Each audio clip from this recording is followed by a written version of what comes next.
Chris. Thank you, Chris. And Johnny, it's a special pleasure this morning to welcome Senator Tom Cotton. Senator Cotton, at 40, is, I believe, the youngest member of the U.S.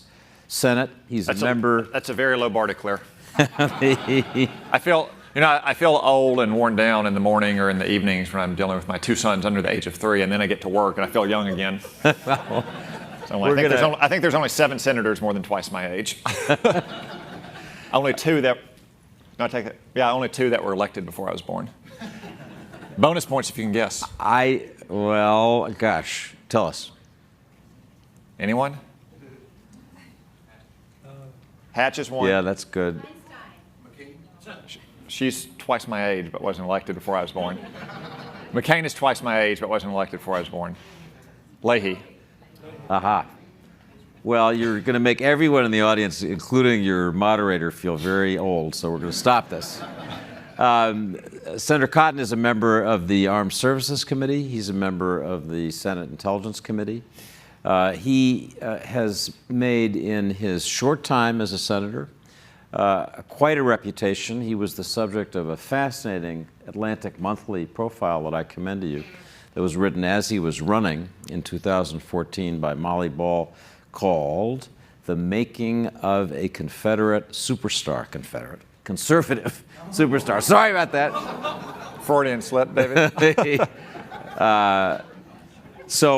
This non-Confederate conservative superstar is with us this morning. I should say that he is on the way. We're the warm-up act before Senator Cotton sees President Trump today before noon at the White House. So we want to, be as straightforward with him, direct, ask him some good questions. And I want to start with an issue that I'm sure the President and Senator Cotton are going to talk about. It was the subject of an important speech that the Senator gave Tuesday night at the Council on Foreign Relations, and that's Iran, and what to do about certification or non-certification of the Iran nuclear deal. The President next week has to make a decision about what to do about that. It's a real hinge point in our thinking about this agreement and our relationship with Iran.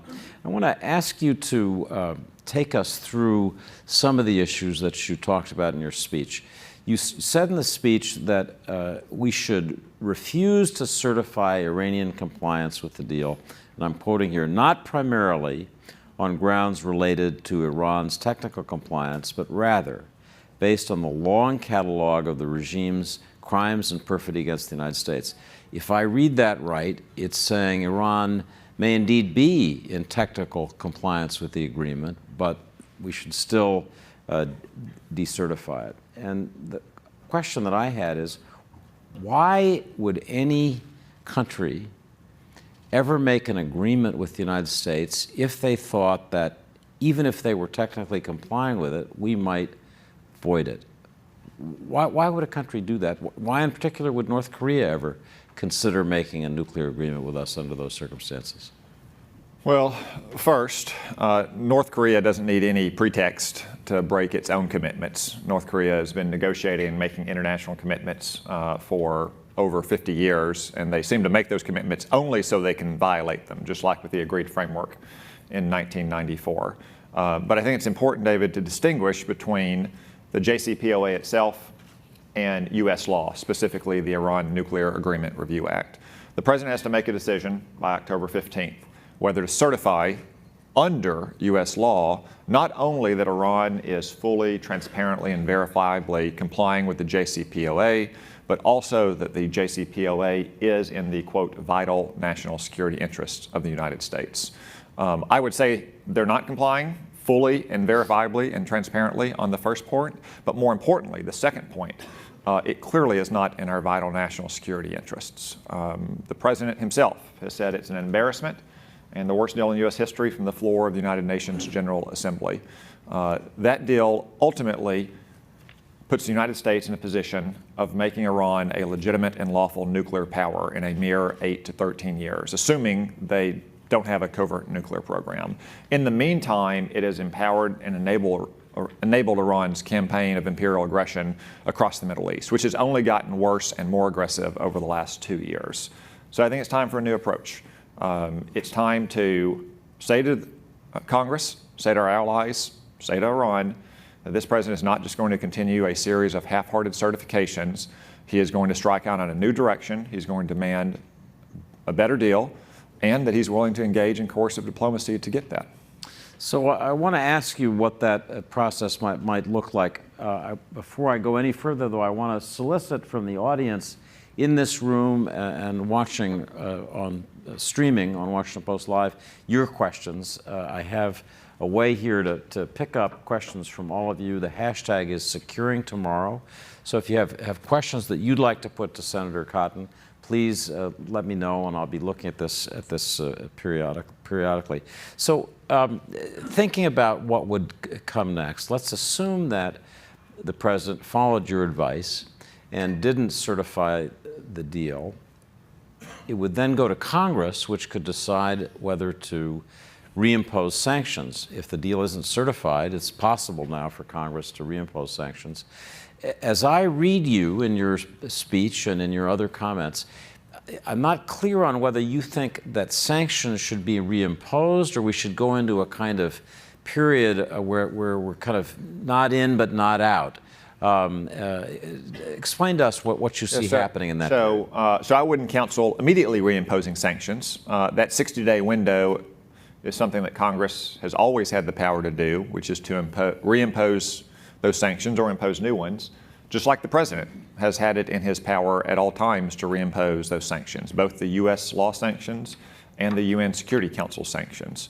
But again, I think the better course would be to engage in a period of diplomacy to try to get better terms to solve the manifest flaws of the deal, flaws of which most people are aware if they follow this debate.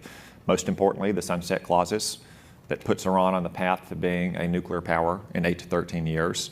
Centrifuge research and development, for which they have no legitimate reason unless they want to build a nuclear weapon.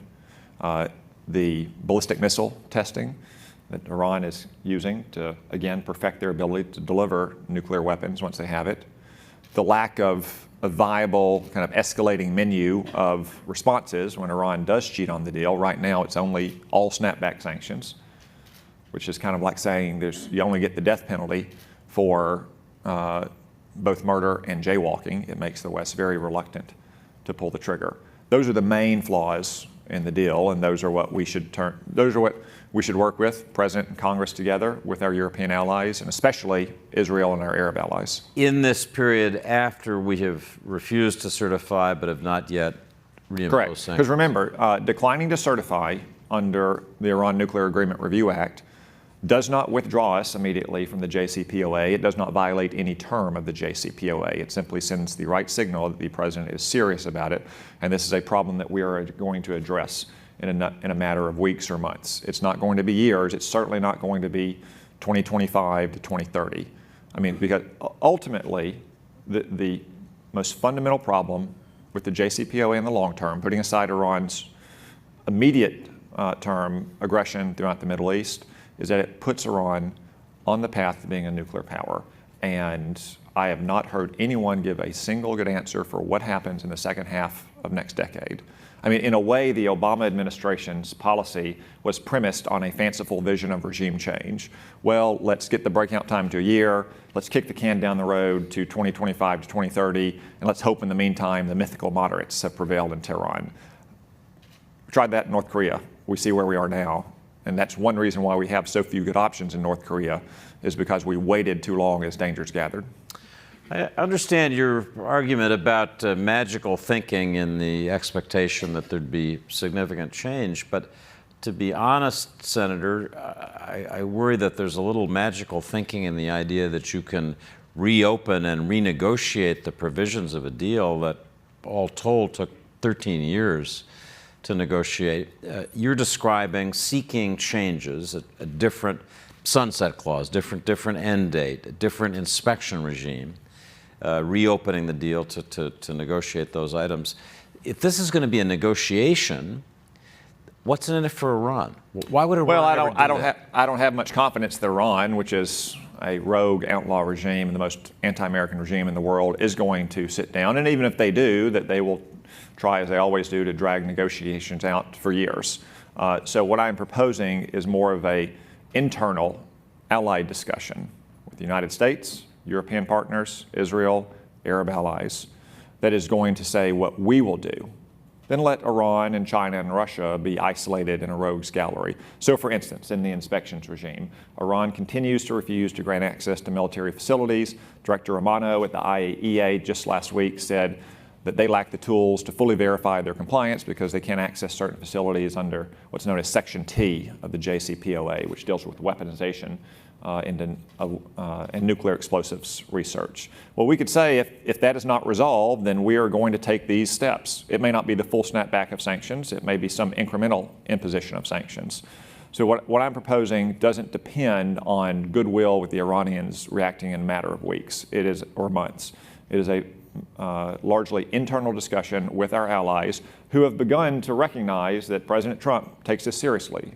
Emmanuel Macron, for instance, has acknowledged the problems with the sunset clauses and the lack of restrictions on ballistic missile and cruise missile testing. That's why the certification decision is so important. Whatever progress has been made over the last 3 months or over the last 6 months, it is because our allies believe the president is serious, not just about declining to certify under U.S. law, but potentially withdrawing from the deal entirely. If the deal is certified again under U.S. law by October 15th, I think that progress will stall. We'll see no more movement in another 75 days. European partners will begin to show a little more leg again, hopefully getting another half-hearted certification. That's why the certification decision under U.S. law is so important. But Senator, it's true that our European partners in this negotiation think that President Trump may indeed refuse to certify, but from everything I know, it's not correct to say that that's produced useful movement on their part. Indeed, what I hear is that they're deeply concerned that we would do that, think it would be a mistake, and that it might well fragment the coalition against Iran, which has been so important. So if you didn't get the agreement of partners to pursue this course you're describing, and we were doing it alone, essentially, would that still make sense?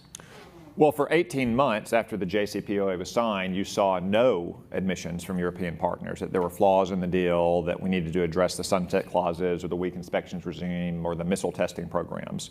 Over the last 6 months, especially over the last 3 months, you have seen some acknowledgement of that. So I think it's worth trying. We won't know, though, until we try, but it is certainly worth trying. So let me cite the most authoritative person who disagrees with you, at least on the public record. That's a person who is, I would say, second to none as a hawk on Iran, a person who's warned about the Iranian threat and done something about it through many years of command, and that's our Secretary of Defense, General Mattis. And as you know, General Mattis was pressed on this question on Tuesday by Senator Angus King and others when he was testifying. He was asked, would he urge the president to recertify, and he said yes, he thought that was, of course, the president should consider. And then Senator King really pushed him on the core issue. Do you think that it is in the national interest of the United States to remain in this deal, whether this agreement is in the national security interest of the United States? If you saw the clips, you saw General Mattis take a long pause, think about it, and then say, yes, Senator, I do. So he's disagreeing with you about the fundamentals here, that he sees this agreement as being in our national security interest. Why is General Mattis wrong about this, and you're right? Well, I respect General Mattis, but I disagree with him here. And it's not General Mattis's decision to make, nor is it Rex Tillerson, nor is it Mike Pompeo, nor is it H.R. McMaster. It's the president's decision to make. They advise, he decides. I have not heard from anyone, no one in the cabinet, no one outside the government, the answer to the fundamental question of what happens in the second half of the last decade, or the next decade. Moreover, in almost every way, delay plays into Iran's hands. It allows them to strengthen and grow their economy. It creates more time for Western businesses to entrench themselves in Iran's economy, creating a pro-Iran lobby inside our countries. It allows them to get closer and closer to a breakout time of a matter of weeks, not 1 year, not even months. It allows them to continue to sow chaos and discord throughout the region. So is often the case when dealing with a weaker but aggressive revisionist power, time is not on our side. Time is on their side, just as you saw in North Korea in the 1990s and 2000s. So let me cite one more piece of what you might call rebuttal evidence. A number of prominent Israeli national security professionals have said, and have been quoted in Israeli news accounts, as taking essentially the same position that General Mattis does, that as they look at Israel's national security interests, having the limits on enrichment, having the limits on numbers of centrifuges, having the cap on heavy water production and storage, make Israel safer for the period of this agreement, and for that reason, they would prefer that it remain in place. So, I mean, they're speaking from the neighborhood. How do you answer that criticism? I know Prime Minister Netanyahu takes a different view, but as you well know, there are a lot of Israelis who would say, we agree with General Mattis. So first, I'd say the same thing about members of the Israeli General Staff or other members of their security establishment that I would say about our cabinet and our military. They are elected to make those decisions. Donald Trump is elected. Benjamin Netanyahu is elected to make those kind of essentially statesmanship questions, not generalship questions. And I've heard from not just Prime Minister Netanyahu, but other people who are directly accountable to him that Israel cannot live with this agreement. As you said, for the term of the agreement, if we assume that Iran is not cheating, if they're not hiding facilities the size of a football field inside a country 2.5 times the size of Texas, even if they agree with every single term, by the second half of the next decade, they will be a lawful and legitimate nuclear power. I don't think we can live with that. I don't think Israel can live with that. I don't think our Arab allies can live with that. So that's the fundamental point that I would make, that again, I have heard no answer for what happens in 2025 to 2030. And in the meantime, that deal has enabled and empowered Iran to become more aggressive in their campaign for regional hegemony.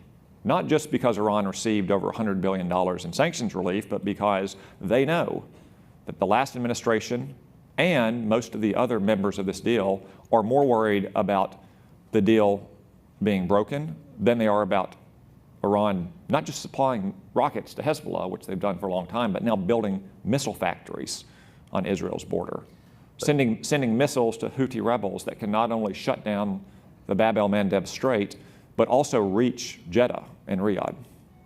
And just a final question, then we'll leave it because there's so many other things I want to talk about. In dealing with these regional issues, and I agree, I think any analyst who looks at the Middle East agrees that Iranian behavior in the region is aggressive and dangerous. Through their proxies mining the Bab el-Mandeb Strait, they are now said to be able to range Abu Dhabi and Riyadh with missiles that are placed in Yemen. Serious problems. Why isn't it easier to deal with those problems when you have the nuclear agreement in place and that part of the Iranian danger is capped in a way that seems to be verifiable, reasonably verifiable, through 2025? Well, I think for the Trump administration, they feel that they can tackle both problems. They can try to strengthen the JCPOA and confront Iran's aggression. In the Obama administration, clearly they didn't want to confront Iran's aggression because they were worried Iran, having pocketed $100 billion, might walk away from the JCPOA. But you know what's really hard to do? To confront their aggression in the Middle East when they have a nuclear weapon, which is where we'll be in the latter part of the next decade. Again, that's the blink of an eye in the life of a nation. That's why these dangers gather over time. Now, another premise of most of your questions, David, and most of the argument about this is that we don't have a credible military option, which is simply false.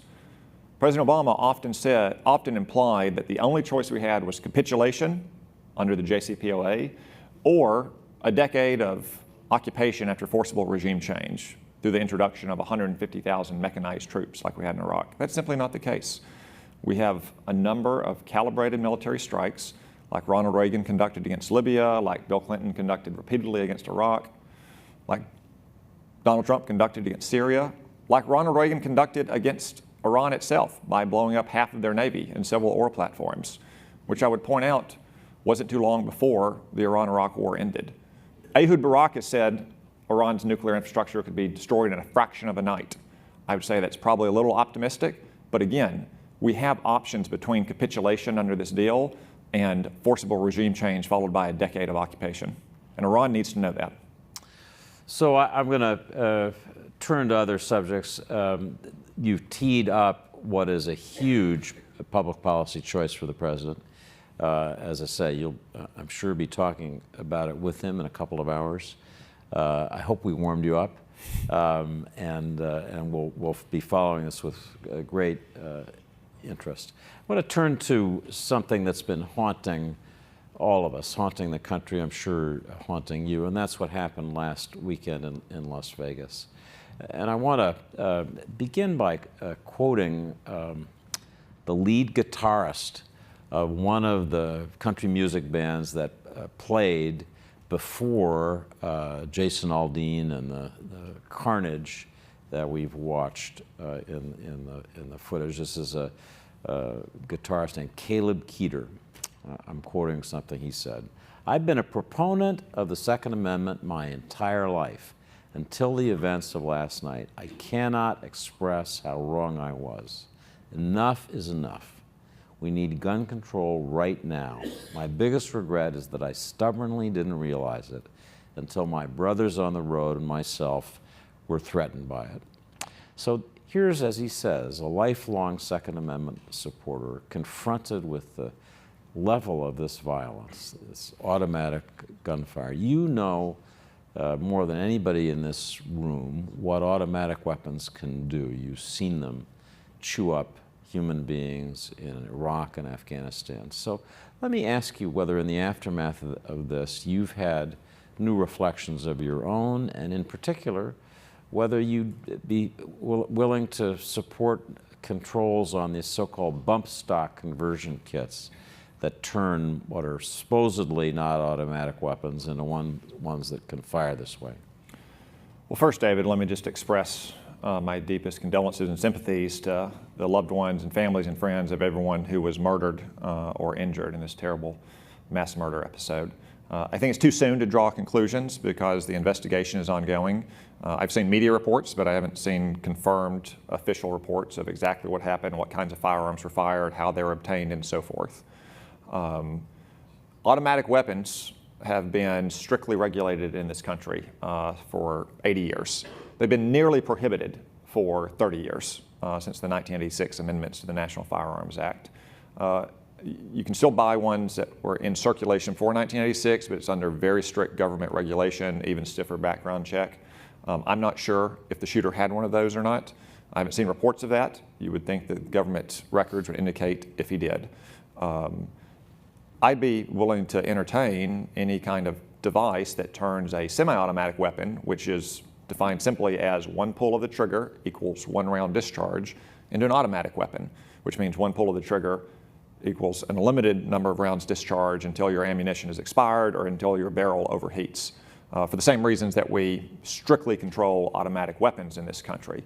We'll wait for the conclusions of the investigation to come forward and see what the current law says and what authorities the ATF has, but I'd be willing to entertain those.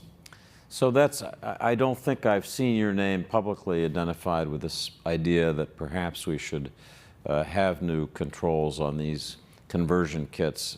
So that to me is... Well, I would say too that we shouldn't necessarily expect to change the world with these kind of steps, though. Look, again, the media reports say, they've not been verified, so I can't speak for certain, but the media reports say that this man had no criminal record, he had no history of mental illness, he passed every background check that was required when he bought those firearms. Bump firing is not a new thing, nor do you need a conversion kit or a stock to do that. I saw lots of skilled soldiers who can go to the firing range and take a M4, which is the military version of an AR-15, and empty a magazine through bump firing. It takes a little bit of practice, but it's something that can be done just through skilled marksmanship, not through a technique. So again, we shouldn't expect to change the world with these things, but it's something that we should consider once we have all the facts and circumstances at hand. Let me ask you one more question post Las Vegas. There have been times in our history where there's been a sense that we have a problem that we just don't know how to deal with. And there are sharply competing arguments about why that problem exists. But I think nobody in our country can look at that level of killing and not think we're looking in the mirror here, not think that there's something that we ought to deal with somehow. So I've thought back in our history when we had big problems. Sometimes we've had a national commission that has people of very different viewpoints. The Kerner Commission that dealt with early civil rights issues was an example, but there are others where these commissions meet and they talk in private and they're real and responsible discussions. Would you have any interest in supporting an idea like that, not prejudging what it would say, but just being a process where the country could get together and think, what are we going to do about this? That's an interesting idea, David. Sometimes commissions are a way for politicians in Washington to punt a problem off, but sometimes they do gather real valuable information and analysis and insights, as with the 9/11 Commission, for instance. And clearly, none of us wants to see another mass shooting. At the same time, the Second Amendment protects Americans' right to own firearms. And I know lots of Arkansans who own multiple firearms, to include this guy. And we can't infringe upon the constitutional rights of Americans. So we'd have to define such a commission's remit carefully. But I do think that most Americans are appalled at the kind of mass murder that we saw in Las Vegas or that we've seen in other places. And every person of goodwill should want to try to examine its causes and see what we can do consistent with the individual rights of American citizens. So if such a commission was bounded by the obligation of its members to understand we're a country that has a constitutional amendment that protects the right to own firearms, but also every member recognize that we have a terrible national problem, we don't understand exactly where it comes from, what to do about it, that's something that you would at least again, consider. I'd want to see the parameters of it, but studying this problem, and it's not just mass murder either, it's murder on a mass scale, as you see in cities like Chicago. Chicago hasn't had the kind of murder the mass murder we've seen in Las Vegas or Orlando or Virginia Tech, but on really bad weekends or week, it can add up to that scale as well. So I'd want to examine the problems that we have with growing rates of violence to include mass murders in this country.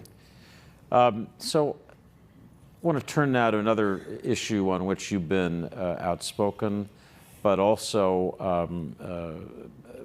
I think more provocative than people may realize, and that's the issue of immigration.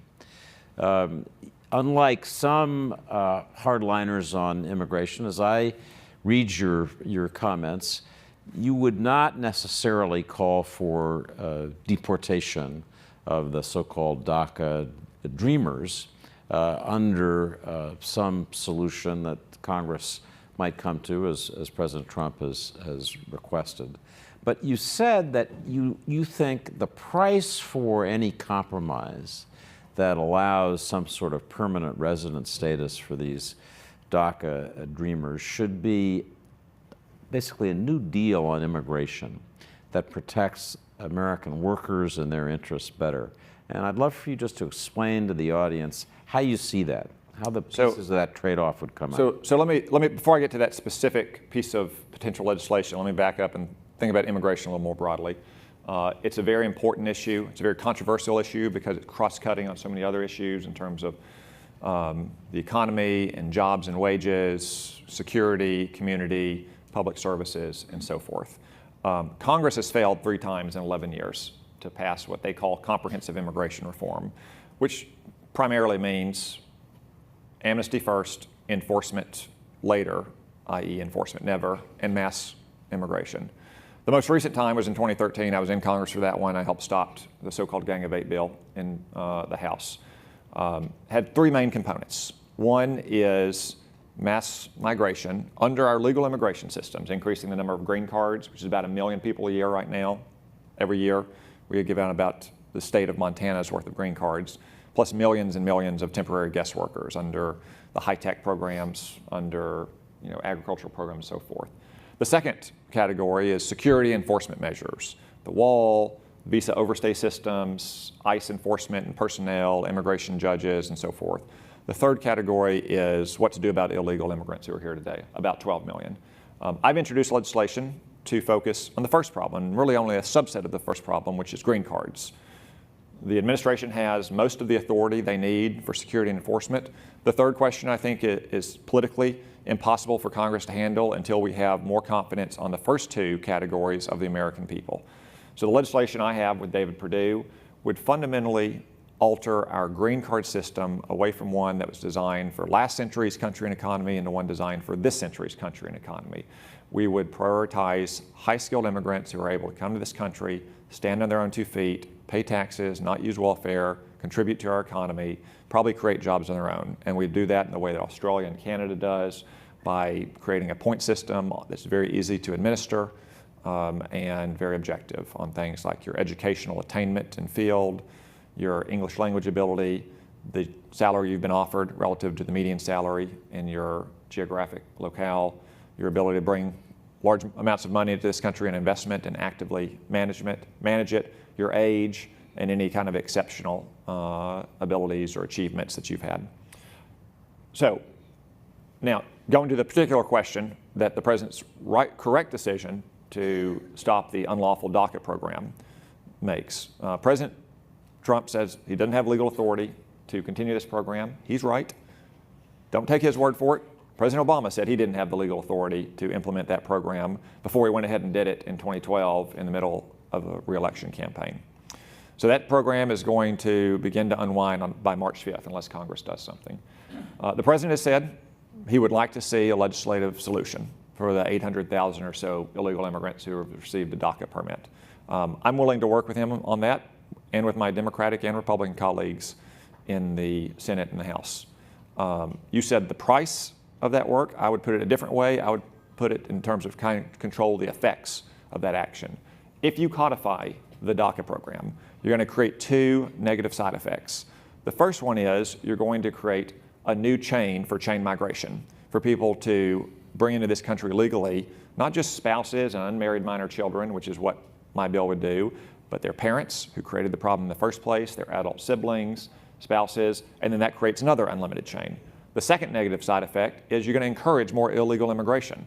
Obviously, I mean, imagine if you lived in El Salvador and you had a 3-year-old living in the most dangerous country in the world, more dangerous than Syria, more dangerous than Afghanistan, more dangerous than any other country in the world. And the United States just gave citizenship to people who were brought here as children 20 and 30 years ago.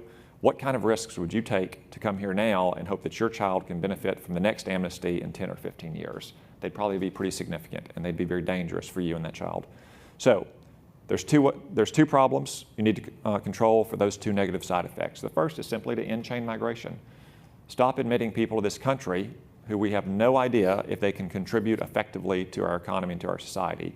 The second, there's more flexibility there. It could be building a wall, it could be building a visa overstay system, it could be using employment verification systems at the workplace, adding more immigration judges to clear up backlogs, adding more ICE agents. There's a whole menu of things you could look at to control illegal immigration, which will be more incentivized under a DACA deal. But that's the way I would put it. It is a small package. It's not trying to boil the ocean. It's not going to be a fourth run at comprehensive immigration reform, but it would solve the problem the President has said he would like to see solved while mitigating those two negative side effects. Let me ask a crass question. How many votes do you think you have for that approach? A majority. Do you? Look, I mean, the House of Representatives could pass that bill. I have no doubt about that. I served in the House. I have many friends there. I serve it. Democrats in the Senate have said they won't take anything. You saw Nancy Pelosi, for instance, get heckled and protested by many of the young illegal immigrant activists who say they want, they're not going to accept anything other than complete amnesty, not just for them, but for everyone. Well, if that's the case, then we're not going to have a solution. But if the House of Representatives passes a good bill that can codify DACA while also controlling for those negative side effects by ending chain migration and improving enforcement, well, it's up to Chuck Schumer and Dick Durbin and the Senate Democrats. Do they want to give legal status to the people that they said they've defended for all these years, or do they want to see it expire on March 5th? That'll be their decision. Just focus in on a little subchapter of this immigration story. You gave a very interesting, as I said earlier, provocative speech about this at a college in Michigan recently. And in that, in talking about how we got into the current immigration situation, you would say a mess, you had some pretty harsh language about the elites who've made, in your view, immigration policy, who favor immigration. You call them the cosmopolitan elites, the pampered elites, the overeducated elites. And I want to ask you about that last line. Those are my kind words. So I want to ask you about that, this terrible overeducated elite that's wrecking the country. And I ask this not facetiously. You're a graduate of Harvard College. You're a graduate of Harvard Law School. But I'm a son of Yell County, Arkansas. But, and by the way, that's spelled Y-E-L-L.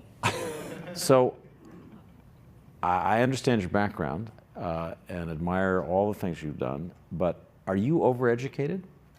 I would say that I'm more connected to the places in the country that understand the negative side of immigration. Look, if you live in Washington, you live in New York, you live in LA or San Francisco, most of the benefits of immigration are on the upside, especially for those people who are in upper income brackets there, as we have inside the Beltway, the 4 richest counties in America. But when you live in other places where people work with their hands and they work on their feet, where they take a shower after they get off work, not before they go to work, you see a lot of the downsides of immigration. You see wages that have stagnated for 40 years for people with a high school degree or less. You see schools and hospitals that are over capacity. You see jobs that once provided a decent middle-class living for blue-collar workers not available anymore. So there is a real problem with our elites, and this is not just an American problem, this is a global problem.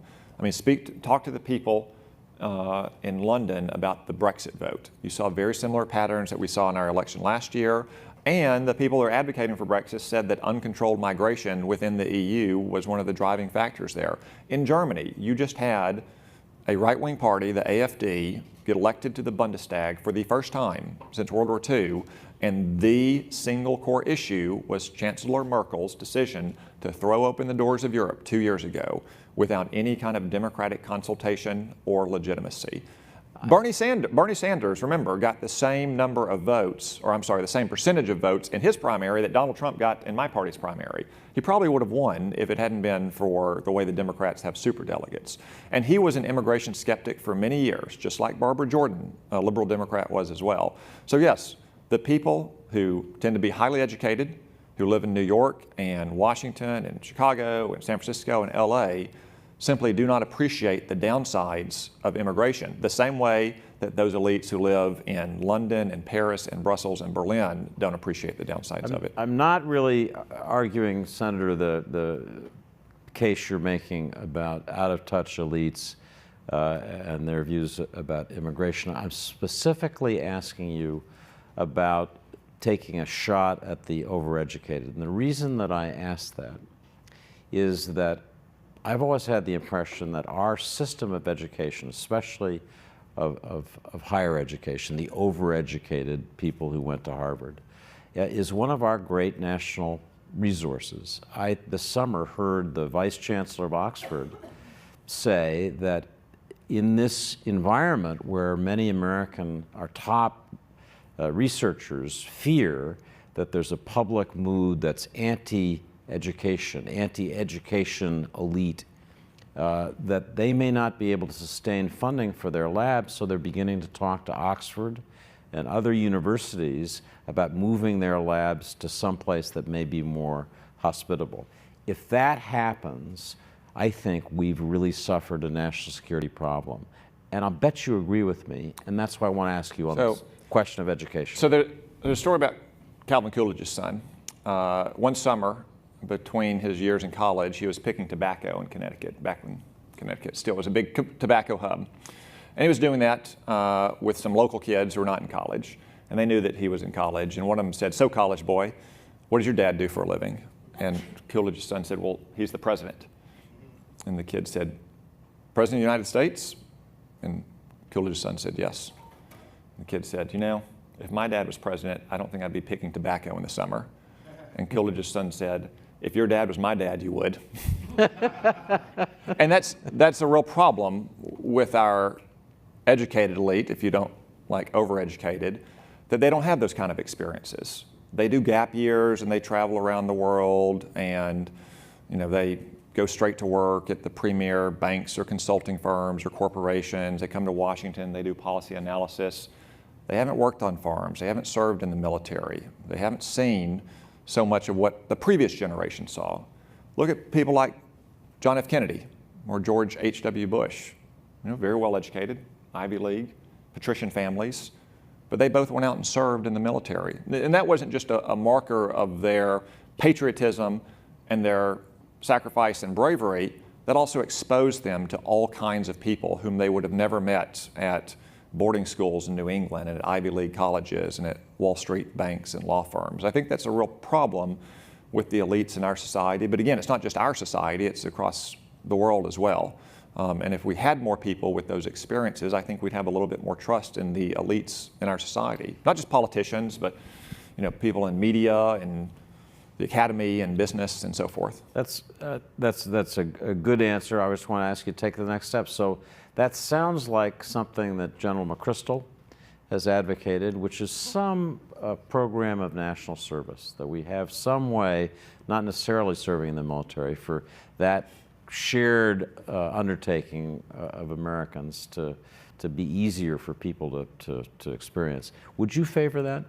So I admire General McChrystal and his efforts on this front very much. I can't say that I would favor making it compulsory or mandating it. I certainly wouldn't do so with the military. You talk to most of our flag officers, our generals and admirals, they'll say that our military is the best it's ever been with an all-volunteer force.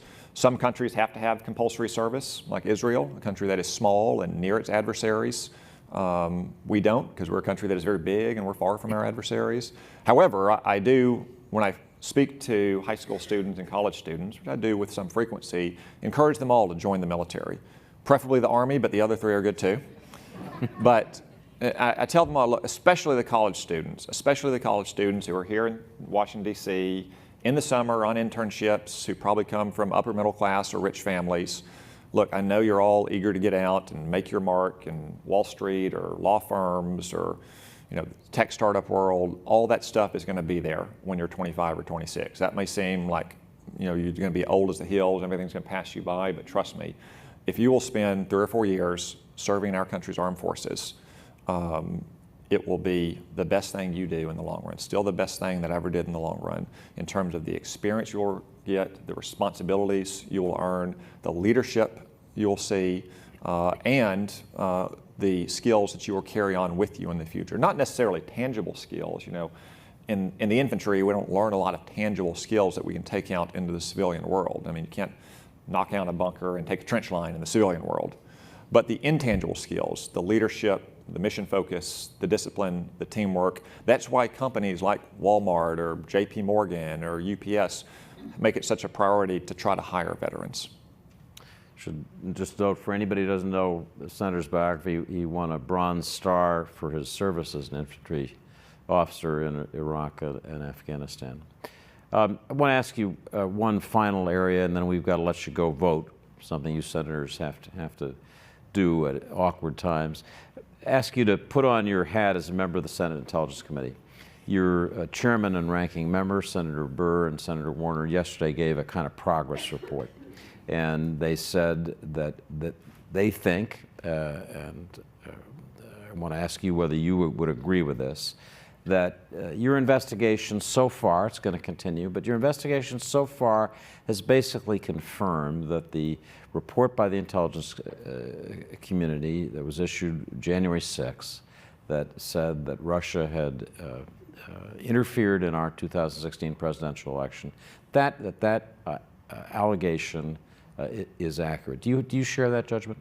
Yes, I have no reason to doubt the conclusions of the intelligence community assessment. I might have one question that I haven't yet resolved about one small point on motivation behind Russian activities. And explain what you mean by that. Well, but let me finish. Is that in terms of Russia hacking into those emails and releasing them, I have no reason to doubt that. And now it would appear that Russian intelligence services also tried to use social media platforms like Facebook and Twitter and Google and so forth to influence public opinion as well. We're going to dig a little bit more into that. We have a public hearing coming up soon, as they mentioned yesterday. That's not a surprise. That's what Russia does. I mean, Russia was behind much of the nuclear freeze movement in 1983 because they were afraid of the deployment of intermediate range nuclear forces to Europe. So the question about motivation, I think if I recall, there were 4 main motivations behind Russia's activities. One was simply to sow chaos and discord in our democracy. I mean, again, that's just what Russia does, not just in the United States, but throughout Europe. A second was if they could to try to embarrass, hurt, retaliate against Hillary Clinton. Vladimir Putin has long nursed grudges against the Clintons, not just from Hillary Clinton's time as Secretary of State, but also from the last few years of the Clinton administration in the 1990s and the way he was perceived as treated then. Final one. And I take it you'd see the evidence supporting that. Second. Yeah. Oh, yeah. I mean, totally stands to reason. Again, Vladimir Putin, likes to retaliate against people that he views having slighted him. Final question, I think we still have some, final question motivation about which we still have some question, is the affirmative desire to try to help elect Donald Trump. I think we still have some questions we need to ask about that. Those aren't really classified questions. They're just more common sense questions. Donald Trump campaigned on a platform of increasing defense spending, accelerating nuclear modernization, expanding ballistic missile defenses, producing more American oil and gas. None of those things look good if you sit in the Kremlin. Hillary Clinton was more or less opposed or didn't take those to the same degree. So I think it's important that we ask the questions why Vladimir Putin and Russian intelligence would have wanted someone who took those views in the White House when they could have had someone with more friendly policy views, someone who was more committed to carrying on the Obama foreign policy legacy, which helped enable Vladimir Putin's aggression, not just against the United States, but around the world. Remember, Barack Obama was the one that told Mitt Romney in a contemptuous manner that the 1980s wanted their foreign policy back when Mitt Romney said Russia was our #1 geopolitical threat. So I think it's worth probing more on that. But on the underlying factual question, I have no reason to doubt that Russia hacked into those emails and released them, and now it would appear tried to use social media to influence public opinion as well, which is, again, what they do in France and in Germany and in Montenegro and in Catalonia and everywhere else. Your Republican chairman, Senator Burr, said that on one possible answer to your question of why would the Russians have supported Trump, the question that we call collusion, that the evidence has not yet emerged to support that, but you're going to continue to look in your investigation to see if there was any, he said, hint of collusion. Is that a good way to put it? That's the way I would characterize it as well. I've seen no evidence of that, but we've, as Chairman Burr and Vice Chair Warner said, we've reviewed hundreds of thousands of pages. We've done I think over 100 interviews now. I can tell you personally, this is probably the matter on which we've spent the most time in my 3 years on that committee. So we're going to follow the facts wherever they lead us, and we're not going to jump to any conclusions before we get all the facts. Hopefully we can do that sooner rather than later, and hopefully we can make as much of that public as possible. I think that is in the public's interest, and that's in the interest of both of our parties. It's in the president's interest, and also it's in the interest of our democratic processes in the future. We're still having elections. Virginia and New Jersey are having election for their governor in just a few weeks. We have primaries coming up next year and then midterms. All of our states need to be vigilant about the risk of Russian or other adversarial meddling in our elections. And I don't just mean, putting up a random, Twitter account or hacking to someone's email. I mean trying to hack into voting calculations. Zero evidence that happened anywhere in the country last year. But we shouldn't be complacent just because it didn't happen in 2016 that it might not happen in the future. And our states in particular, governors, legislatures, secretaries of states, need to take proper steps to ensure the integrity of their electoral processes. We need to get you to your vote. I have one question on the way out that I want to ask you. Are you confident, Senator, that President Trump will not seek to interfere in the investigation that is being conducted by Special Counsel Robert Mueller? And if there was an attempt to fire Mueller, as has been rumored in the past, would you join with other Republican and Democratic senators who've stated that they would seek, through legislation, to establish some alternative way that would be legal under our Constitution to have a 3-judge panel appoint a new special counsel so that the investigation could continue? So first, I have no reason to believe that'll happen. Second, I don't think that legislation is consistent with our Constitution. The independent counsel statute, in my opinion, was a constitutional abomination. In Morrison v. Olson, Justice Scalia wrote one of his greatest opinions in dissent explaining why it was unconstitutional. And although it was a minority of one, if I recall, I think pretty much everyone in our political system agreed about 10 years later, after the Starr investigation concluded, that Justice Scalia had gotten that one right, and the majority had gotten it wrong. So this has been a wonderful conversation. Thank you for joining us. I hope we warmed you up for Mr. President. Our next guest in this Securing Tomorrow series will be Kay Bailey Hutchinson, former senator from Texas, and now our ambassador to NATO. That'll be next week. Please join us. Thank you, Senator, for coming. Thank you, David.